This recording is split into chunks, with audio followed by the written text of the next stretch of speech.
عبد الرحمن بن سمرہ رضی اللہ عنہ نے بیان کیا کہ رسول اللہ صلی اللہ علیہ وسلم نے فرمایا، اے عبد الرحمن، حکومت کے طالب نہ بننا، کیونکہ اگر تمہیں مانگنے کے بعد حکومت ملی تو تم اس کے حوالے کر دیے جاؤ گے، اور اگر تمہیں وہ بلا مانگے ملی تو اس میں تمہاری طرف اللہ کی طرف سے مدد کی جائے گی، اور اگر تم نے قسم کھا لی ہو پھر اس کے سوا دوسری چیز میں بھلائی دیکھو تو اپنی قسم کا کفارہ ادا کر دو اور وہ کام کرو جس میں بھلائی ہو۔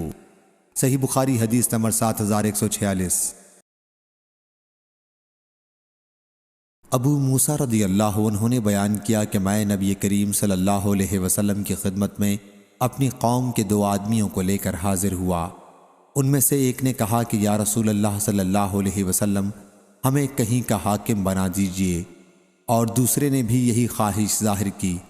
اس پر حضرت صلی اللہ علیہ وسلم نے فرمایا کہ ہم ایسے شخص کو یہ ذمہ داری نہیں سونپتے جو اسے طلب کرے، اور نہ اسے دیتے ہیں جو اس کا حریص ہو۔ صحیح بخاری حدیث نمبر 7149۔ ابو الاشہب نے بیان کیا ان سے حسن نے کہ عبید اللہ بن زیاد معقل بن یسار رضی اللہ عنہ کی عیادت کے لیے اس مرض میں آئے جس میں ان کا انتقال ہوا، تو معقل بن یسار رضی اللہ عنہ نے ان سے کہا کہ میں تمہیں ایک حدیث سناتا ہوں جو میں نے رسول اللہ صلی اللہ علیہ وسلم سے سنی تھی۔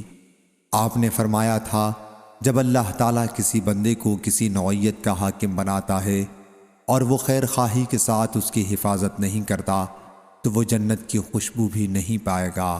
صحیح بخاری حدیث نمبر 7150۔